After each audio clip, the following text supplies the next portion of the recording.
Sådär allting. Vi befinner oss alltså just nu på Göteborgs gamla vallgrav. Det var nämligen så att när staden byggdes då var vi svenskar inte sådär jättegoda kompisar med dansken. Så för att hålla staden säker så byggdes den här vallgraven och på den tiden så hade vi också en 7 meter hög stadsmur som på den tiden han låg ovanför oss här på vår vänster sida. So we're currently riding on the old moat of Gothenburg. You see back when the city was built with the Swedes and the Danes who weren't the best of friends back then. So to keep the city safe, we had this moat built, but we also had a 7-meter tall city wall, which back then was located above us here on our left-hand side.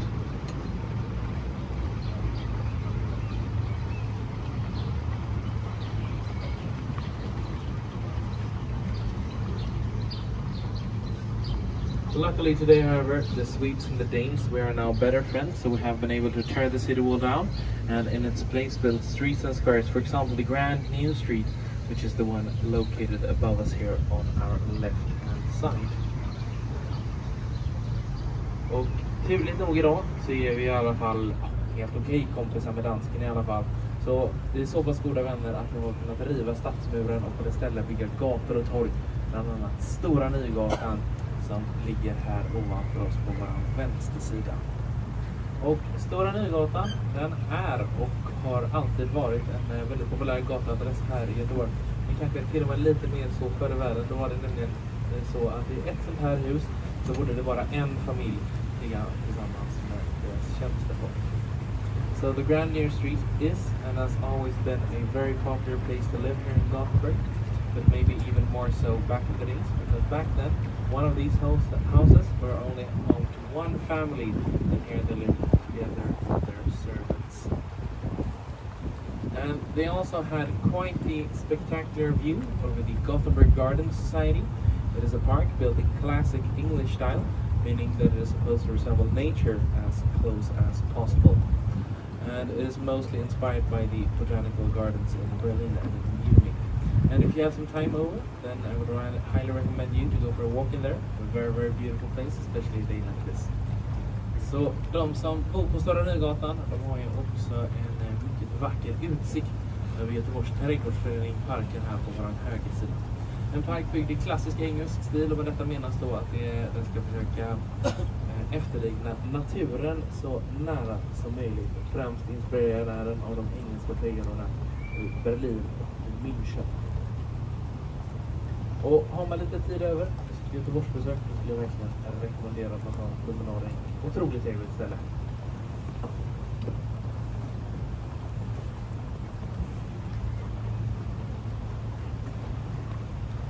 In front of us right now, we can also see a brown tree house. And this is Alfie Atkins Culture House. Back in the days here, this building was home to a seed market. You can buy seeds from all over the world. Och framför oss just nu så ser vi också Alfons Åbergs kulturhus. Förr i världen var det kan ha blivit en frömarknad med förliggande fröer för de olika delarna av världen.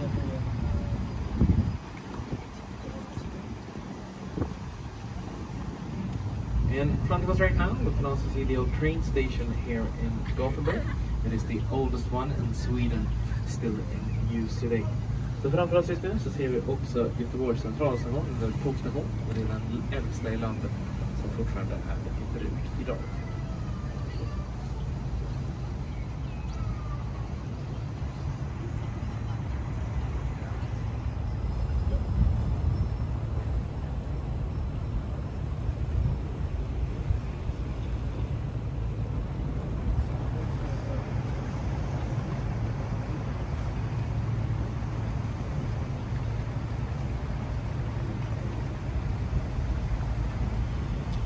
On our right hand side, after this bridge, we can also see the only locks that we have here in Gothenburg. They were built in 1873, and then they replaced the pair of locks that had been here in Gothenburg since the early 1600s. Så här på vår högersta just nu så ser vi upp på stadens enda slussar. De byggdes här 1873. Det är inte då ett par slussar som har funnits här i Göteborg redan under 1600-talet.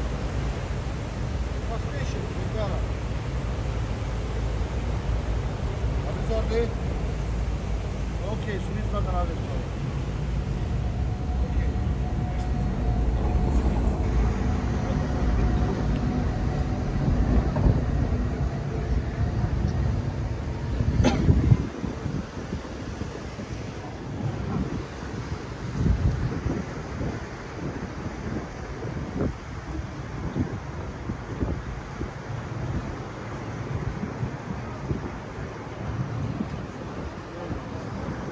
Above us here to the right, the Queen's Square is located.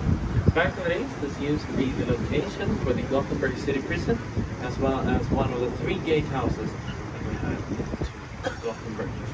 Så ovanför oss här på vår högersida just nu så ligger alltså Drottningtorget. Och förr i världen så var Drottningtorget hem till stadens fängelse samt en av de 3 stadsportarna som vi hade till Göteborg.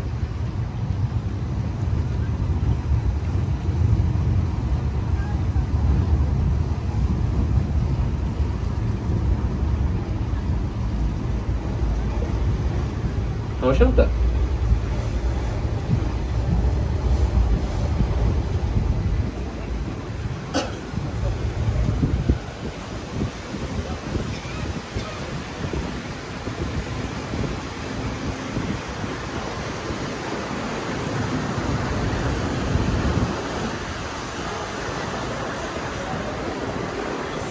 And if you're visiting Gothenburg, well, you may be likely to see some more trams than you may be used to otherwise.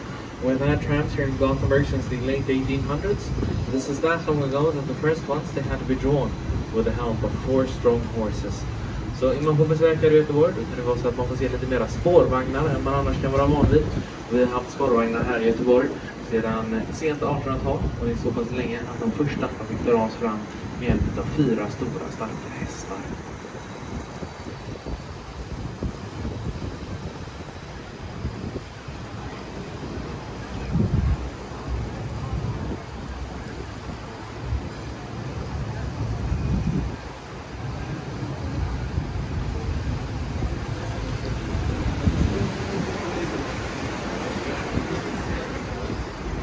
And on the top of our trams, we are right now in the Paddanbåt, which is one of the big tram hubs here in Gothenburg.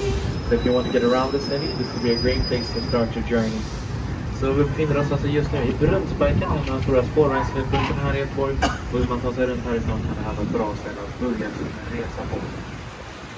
And in the Paddanbåt, you can also find the first statue here in the city depicting a woman, the Johanna statue, which you can see above us here to the left very soon. Så ovanför oss här till vänster så ser vi också Johanna-statyn, den första som avbildade en kvinna här i Göteborg.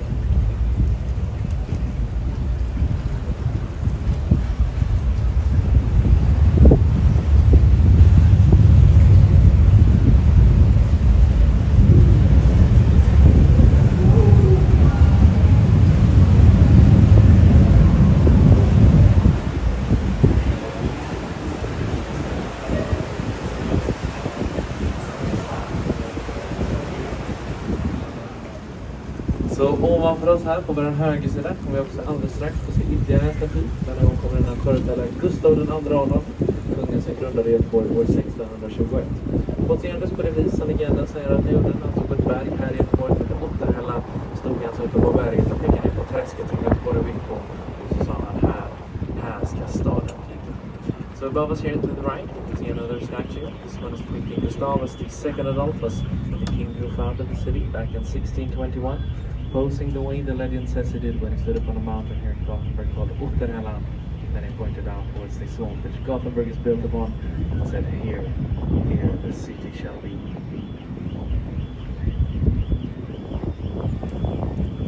And well, here in Sweden we weren't too good at building cities on swamps, or took a lot of help, mainly from the Germans and the Dutch.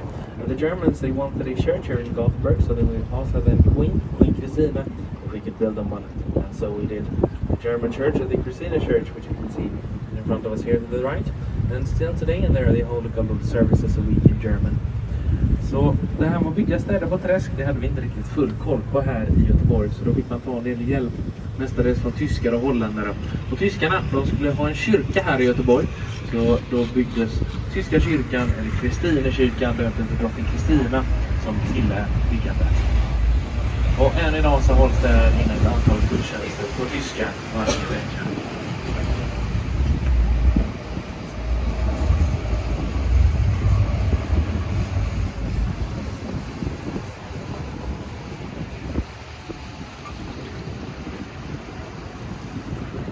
In front of us here to the right, we can also see the Gothenburg City Museum. Back in the days era, this building was home to the Swedish East Indian Trading Company. Så här uppe till höger så har vi alltså Göteborgs stadsmuseum idag. Förr i världen var det byggnaden hem till det svenska Ostindiska kompaniet. Denna byggnaden var dess huvudkontor samt huvudsakliga lager.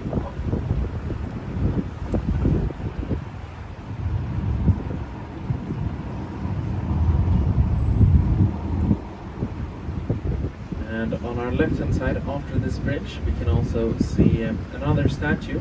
This one will depict Jonas Alströmer, man here in Sweden known for being the one who brought the potato here.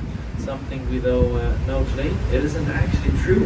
And we had potatoes here before Mr. Alströmer brought them here. However, he was a very successful businessman. Så här över till vänster så ser vi också en staty utav Jonas Alströmer. En man som är främst känd för att han ska tagit potatisen hit till Sverige. Något vi hur som helst vet idag faktiskt inte stämmer.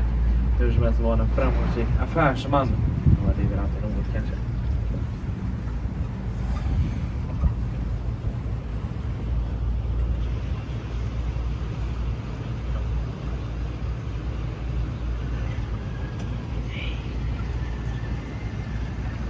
In front of us here on our left hand side, you can also see this yellow building with a flagpole on the top. This is the royal residency here in Gothenburg. So this is where Swedish royalties live when they are visiting the city. The building is also the oldest inhabited one. Så här uppe till vänster så har vi det gula huset med lite flaggstång på toppen. Det är det kungliga residenset här i Göteborg. Det är den svenska kungligheten från när de är på besök i staden. Byggnaden är också den äldsta bebodda här i Göteborg.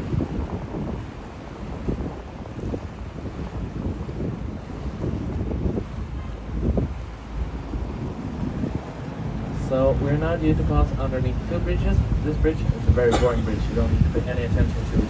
But underneath the next one, on the roof of the bridge, we can see quite a weird sculpture, which gives a clue on what the bridge is called here in Gothenburg. Så bron som åker under nu, det är en supertråkig bro, den behöver man inte bry sig så mycket om. Men på undersidan utav nästa, på taket av bron här på våran vänstersida, så kan man också få se en rätt märklig skulptur. Så kan ge en liten ledtråd av vad bron kallas här i Göteborg. So right here on the roof of the bridge on our left hand side, I'm pointing towards it as well. Så där uppe har vi alltså en märkliga skulpturen. So as you maybe could see, we had a she slicer or a she grader underneath the bridge, and the story is that that bridge used to be 1 meter lower just a couple of years ago. So back then, if you didn't duck in time and you took the Paddanbåt, well, you would have your head sliced off. Så som ni kanske kunde se så hade vi alltså en osthyvel under bron. Och historien är ju sådan att den bron var en hel meter lägre för bara några år sedan. Och